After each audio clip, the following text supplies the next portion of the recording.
వాళ్ళ దగ్గర తెనాలి కొత్తూరులంక బస్సు కొల్లూరులో ప్రయాణం చేస్తుంది. రాబోయేది బెసర్లంక అట్టకట్టక రాబోయేది బెసర్లంక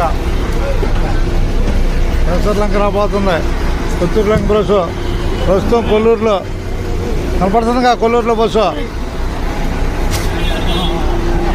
ధన్యవాదాలు కొల్లూరుకి. లేకుండా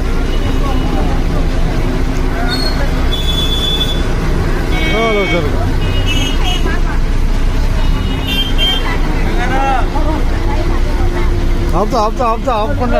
ఆపుకున్నట్ట హుషారుగా అందరూ ఎక్కేదాకా ఆపుద్ది. తెనాలి కొత్తూరులంక ప్రయాణం కొల్లూరులో. రాబోయేది బెసర్లంక. అడిగాయి పైకి అడిగాయి.